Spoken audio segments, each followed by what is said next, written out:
Recover yourself from bad phase, a Zen story in a quiet valley nestled between misty mountains. There stood a humble Zen monastery. Surrounded by bamboo groves and gentle streams, the place was far from the noise of the world. Here lived an old Zen master named Hakuin, known for his wisdom and silence. He rarely spoke, but when he did, his words changed lives. Among his many students, there was a young monk named Ryo. Ryo was once full of joy, energy, and curiosity. But recently, something had changed. He walked with his head down. His eyes had lost their shine. He stopped laughing, stopped meditating with heart, and began to avoid everyone. You were stuck in a bad phase. Everyone at the monastery noticed it. Some monks whispered. Others avoided him. But the Zen master watched in silence, like the moon watches the night. One morning, Ryo didn't show up for the tea ceremony. He didn't come for morning meditation. He just sat alone by the edge of a rock, staring into the distant fog. Zen Master Hakuin walked slowly up to him. His steps were soft like falling leaves. He didn't ask Ryo what happened. He simply sat beside him and said, "Do you know what the wind does when the tree loses all its leaves?"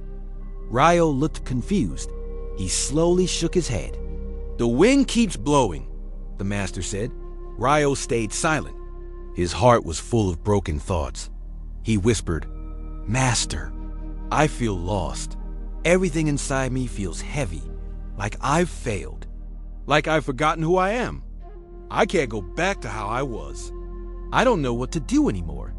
The master looked at the sky and said gently, "A river doesn't stop flowing just because it hits a rock. It bends, it adjusts, it continues." Ryo turned to the master. "But what if I don't have the strength to continue?" The master smiled. "Then sit. But don't give up. Sit. Rest. Breathe. That too is part of continuing." That moment, the fog in Ryo's heart lifted just a little. The master stood up and began walking away, but paused and added, "Meet me in the garden at sunset." That evening, the garden was lit by golden rays. The master sat under a plum tree. Ryo arrived, still unsure of why he was called. On the ground, the master had laid 5 broken pots. Some had cracks. One was missing its handle. One looked like it had been burned.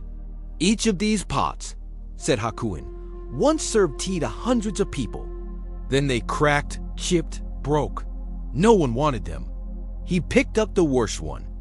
This one fell into the fire, burned and blackened. "Looks useless, doesn't it?" Ryo nodded slowly.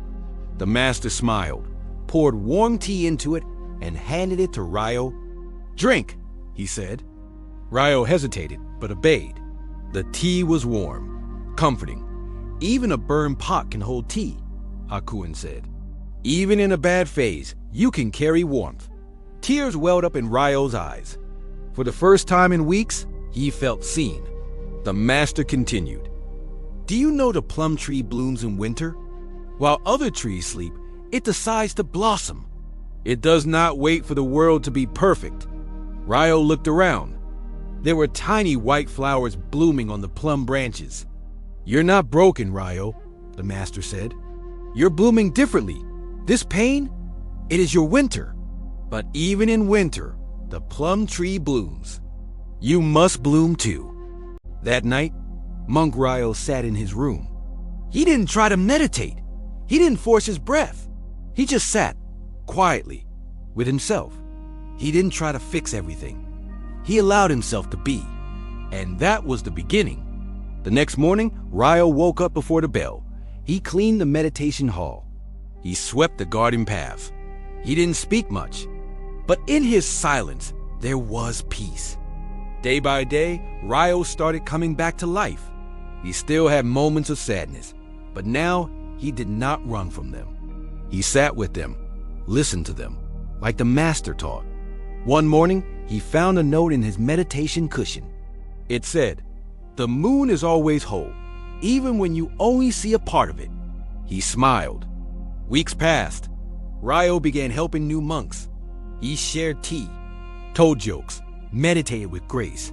People noticed the change.